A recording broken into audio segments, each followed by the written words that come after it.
Audio Jungle.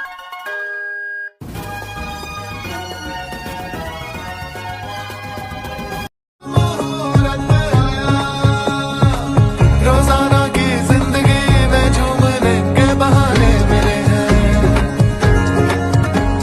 शुभ मुहूर्त आया, hero साथ आया। शुभ मुहूर्त आया, हीरो साथ आया। पलामू और पलामू के स्वास्थ्य विभाग के लिए आज खुशी का पल। जैसा कि देख रहे हैं, झारखंड के वित्त मंत्री और पलामू के पुलिस अधीक्षक यहाँ पे पहुँचे हैं। तो आज पुलिस पिकेट का जो स्थापना है, जो आज हो रहा है डाल्टनगंज एमएमसीएच में, यानी सदर अस्पताल में, तो जो एक डर का भय, डर का माहौल और कुछ औपचारिकताएं होती थी जिससे लोग वंचित हो जाते थे या उस चीज़ों को लेने में बड़ी मशक्क़त करनी पड़ती थी, उन सब चीज़ों से अब निजात मिलेगा, क्योंकि पुलिस बल अब 24/7 इस हॉस्पिटल में तैनात रहेगा। 8-8 घंटे की पारी बांटी गई है और एक ऑफिसर यहाँ 8 घंटे के लिए तैनात रहेगा। तो पलामू के लिए और पलामू के स्वास्थ्य विभाग के लिए एक खुशखबरी, और जो मशक्क़त पुलिस विभाग को करनी पड़ती थी उससे भी ये खुश रहेंगे, क्योंकि भाग दौड़ करना पड़ता था। एक्सीडेंटल केस में आते थे, रेफर हो जाते थे, उनके लिए इनको काफ़ी मशक्क़त करनी पड़ती थी। तो अब ये सब चीज़ें आसानी से उपलब्ध होगा।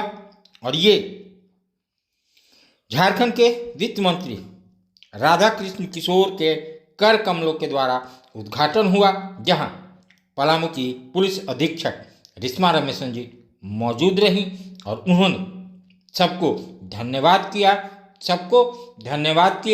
के बाद हॉस्पिटल प्रबंधन ने सबको सम्मानित किया। वहीं सीएस के साथ साथ एमएस और सभी अतिथियों ने अपनी अपनी बातें रखी। आइए सिविल सर्जन अनिल कुमार जी क्या कहते हैं ये सुनेंगे, उसके बाद पुलिस अधीक्षक से बात करेंगे, उसके बाद वित्त मंत्री महोदय से हम बात करेंगे। आइए देखते हैं ये रिपोर्ट। सुखद क्षण की स्थिति में आयोजित इस सभा में उपस्थित हमारे झारखंड सरकार के वित्त मंत्री माननीय श्री राधा कृष्ण किशोर जी और उपस्थित पुलिस उपाधीक्षक महोदया श्रीमती रिश्मा रमेशन जी, साथ ही medical college superintendent doctor Dharmendra. सर्वप्रथम मैं स्वास्थ्य परिवार की ओर से माननीय मंत्री जी और पुलिस अधीक्षक महोदया का आभार व्यक्त करता हूं कि हमारे सुरक्षा के लिए बहुत दिनों से चली आ रही है हमारी इच्छा थी, इच्छित जो हमारी मांग थी, उसको आज माननीय मंत्री और के पहल से और पुलिस अधीक्षक महोदया के द्वारा जो आज पूर्ण हुआ, मैं इसके लिए परिवार की तरफ से इनका अभिनंदन करता हूं। साथ ही इस ओपी के खुल जाने से यहाँ पर आने वाले आए दिन जो समस्याएं हमारे काम में होती थी उसमें काफ़ी हम लोग सुचारू ढंग से चला पाएंगे। बहुत समय अभी ऐसी स्थितियाँ आती थी कि कोई एक्सीडेंट हो या कोई भी चीज़ें जब होती थी, तो जब कभी भी हम लोग ओडी स्लिप काट के थाना को भेजते थे, तो थाना से जब तक लोग आते तब तक वो पेशेंट कहीं ना कहीं या तो रेफर हो जाता था या कोई ऐसी घटना घट जाए जिसमें मृत्यु वगैरह होती थी तो लोग लेके चले जाते थे और फिर ढूंढना बड़ा मुश्किल हो जाता था। तो इस काम के हो जाने से यहाँ पर जो कुछ भी आवाम को परेशानियाँ होती थी वो उनको भी सुविधा होगी और हमारे चिकित्सक और अन्य कर्मियों को भी सुरक्षित महसूस करेंगे और एक अच्छे माहौल में सेवा दे पाएंगे। साथ ही अभी और भी चीज़ें हैं, जैसे कि कुछ और सुविधाएं अस्पताल में शुरू होने वाली हैं, जिसके लिए कल हमारे स्वास्थ्य विभाग के और रिम्स से बड़े बड़े एचओडी और पदाधिकारी आएंगे जो यहाँ पर भविष्य देखेंगे कि यहाँ पर और क्या इस मेडिकल कॉलेज में किया जा सकता है, क्या संभावनाएं हैं, उस पर भी विचार विमर्श होगा। तो भविष्य में यहाँ की आवाम को और भी अच्छी स्वास्थ्य सुविधाएं मिलेंगी और उसके लिए हम लोग सदैव तत्पर सर, ये हैं। आपका गृह जिला है और आप इस हॉस्पिटल से वाकिफ हैं। इस पुलिस पिकेट का निर्माण पहले हो जाना चाहिए था, लेकिन आपके मंत्री बनते ही स्वास्थ्य विभाग हॉस्पिटल में पहला कार्य, क्या कहना चाहेंगे? देखिए, एक अच्छी बात ये है कि ये एक सर्वमान्य सत्य यही है कि जहाँ सुरक्षा नहीं हो सकती वहाँ पे आप किसी भी प्रकार के विकास की बात नहीं कर सकते। कोई भी काम जो बढ़िया ढंग से हो सके उसकी कल्पना नहीं की जा सकती। यहाँ जब हम आए थे 28 दिसंबर को, मैंने भ्रमण किया था, तो मैंने देखा कि कई प्रकार की त्रुटियां यहाँ विद्यमान हैं और सबसे बड़ी बात यह है कि यहाँ पे सुरक्षा कर्मी की उपलब्धता नहीं रहने के कारण रोगी भी परेशान थे, उनके परिजन भी काफी डरे हुए रहते थे और जो हमारे चिकित्सा पदाधिकारी हैं या चिकित्सा कर्मी हैं उन्हें भी परेशानी होती थी, उनके मन में भी एक भय था। तो भय के वातावरण में कोई काम सुचारू रूप से नहीं किया जा सकता था। मैंने बात किया पलामू के एसपी साहिबा से, तो इन्होंने तत्काल कहा कि 2-4 दिनों के अंदर हम वहाँ पुलिस पिकेट स्थापित कर देंगे। आज ये पुलिस आउटपोस्ट यहाँ पे स्थापित हुआ है।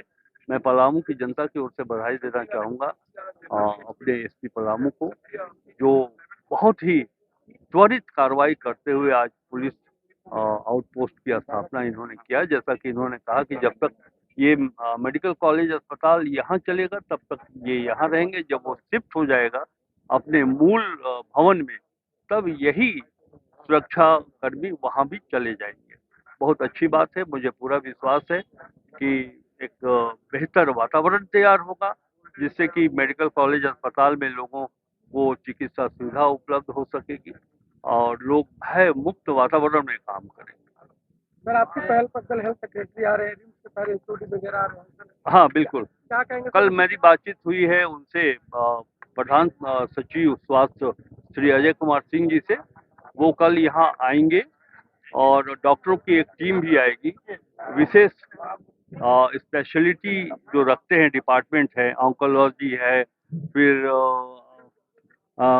कार्डियक के सेक्टर में है, ज्ञानी है और पीडियाट्रिक्स है, ऑर्थोपेडिक्स है, इन सब न्यूरो की के डॉक्टर भी आएंगे यहाँ पर।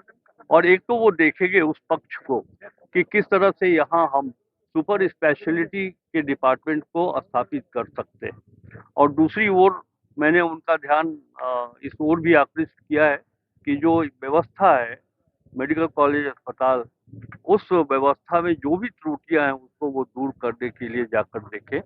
और उन्होंने कहा है कि हम यहाँ एमएमसीएच भी आकर के देखेंगे। यहाँ बात अपने कही काफी असर। देखिए, एक एग्रीमेंट है बालाजी से राज्य सरकार के बीच, ये समझौता हुआ था और उन्होंने कहा था कि यहाँ जो रिक्वायरमेंट है 300 बेड के आलोक में जो सफाई कर्मी देना है उसकी संख्या होती है 135। लेकिन यहाँ के चिकित्सा अधिकारियों ने मुझे जानकारी दी, खुद बालाजी के सुपरवाइजर ने कहा कि जो उपस्थिति पंजी में अटेंडेंस हुआ है वो 51 है। और 4 तारीख को डॉक्टर आर के रंजन ने निरीक्षण किया था तो उन्होंने पाया कि मौके पर 12 ही सफाई कर्मी उपस्थित। अब प्रश्न ये उठता है कि आप पैसा ले रहे हैं हमसे 135 सफाई कर्मियों का और यहाँ पे आपकी उपलब्धता सफाई कर्मियों की मात्र 12, 25, 20 या ऐसे ही। अब सवाल ये उठता है कि जब आप 20 की संख्या में सफाई कर्मी उपलब्ध कराते हैं तो फिर 135 के आलोक में आपको भुगतान क्यों किया गया, क्यों होता है?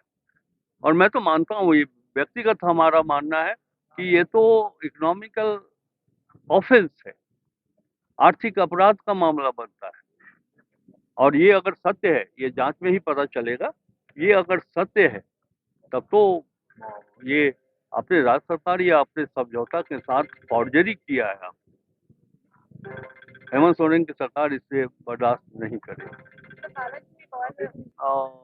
बालाजी का इंटरनल मामला है, उनके सफाई कर्मियों को अपने बालाजी के प्रबंधन के साथ बात करनी चाहिए और अगर कोई लीगल एक्शन में जाना चाहता हो तो अपने मैनेजमेंट के खिलाफ वो जा सकते हैं। इसमें राज्य सरकार का कोई मामला नहीं बनता है। मंत्री जी, मेरा एक ही मात्र क्वेश्चन है, तब इसे घोटाला माना जाए? 12 की उपस्थिति और सब मंत्री और जनप्रतिनिधि ही माने, आप लोग कुछ नहीं मानिएगा तो आप मानिए, आप अपनी बात कह दीजिए। मैम, पलामू के लिए खुशखबरी, ये जो हॉस्पिटल में पुलिस के पोस्ट बना उससे मरीजों के साथ सुरक्षा होगी। यहाँ पे जो MMPH है वहाँ पे पुलिस आउटपोस्ट का स्थापना होना बहुत दिनों से एक लॉन्ग पेंडिंग बात था, जिसको कुछ ना कुछ कारण से जो है वो मीटिंग्स के बाद रखा गया था, बट कुछ कारण से जो है वो फुलफिल नहीं हो पाया था, या उसको हम लोग ऑन ग्राउंड उसको जो है रियलिटी में बदल नहीं पाए थे। लेकिन जैसे 28 तारीख को मंत्री जी ने एक समीक्षा बैठक की है, उसी दिन हमको फोन करके पूछे कि हम अगर कमरा अवेलेबल करा देंगे हॉस्पिटल प्रशासन की तरफ से तो क्या आप सुरक्षा व्यवस्था यहाँ पे दे पाएंगे। तो बोले एकदम जरूर दे पाएंगे। तो इसीलिए आप देखेंगे पिछले एक हफ्ते में ही हम लोग यहाँ पे जो है मेडिकल आउटपोस्ट का स्थापना यहाँ पे हम लोग कर लिया। आज उसका इनॉग्रेशन था, जिसमें फोर्स तो परमानेंटली रहेंगे ही और 3 शिफ्ट में जो है हम लोग ऑफिसर्स का भी तैनाती यहाँ पे कर रहे हैं, सो दैट इसका डुअल पर्पस है। एक खुद ये कैंपस का यहाँ पे जितने भी मेडिकल स्टाफ है, कर्मी है, डॉक्टर है और नर्सिंग स्टाफ है, मरीज लोग जो आता है वो लोग का सुरक्षा का व्यवस्था यहाँ पे है। और बहुत बार कुछ एक्सीडेंट केसेस होता है, कुछ ऐसे बात होते हैं तो तू में कभी कभी हॉस्पिटल प्रशासन के साथ पब्लिक का हो जाता है। तो वैसे केसेस में भी एक फर्स्ट रेस्पॉन्डर के काम से जो है मेडिकल आउटपोस्ट में जो भी फोर्स पोस्टेड है, ऑफिसर पोस्टेड है, वो लोग अपना यहाँ पे कार्रवाई कर सके। और साथ में बहुत बार ऐसे केसेस भी आता है कि एक्सीडेंट के बाद थाना को पता सूचना नहीं देता है, इमीडिएटली वो लोग हॉस्पिटल शिफ्ट करते हैं और थाना को बहुत बार सूचना देता है। जब कभी यहाँ से रेफर भी होता है, उसमें FIR करने में और गाड़ी पकड़ने में, बाकी कार्रवाई करने में काफी विलम्ब होता है। तो यहाँ पे जो ऑफिसर पोस्टेड होगा वो एक लाइसेंस ऑफिसर तरह का भी काम करेगा। इस प्रकार का कोई भी मेडिको लीगल केसेस अस्पताल में आते हैं तो उसका जो है वो लोग सूचना तुरंत संबंधित थाना को भी दे देंगे। ये एक आउटपोस्ट है, ये मेडिकल कॉलेज का पुलिस आउटपोस्ट है। सस्ता और समुचित इलाज के लिए गरीबों का रहनुमा मात्र एक हॉस्पिटल, मैया बाबू हॉस्पिटल।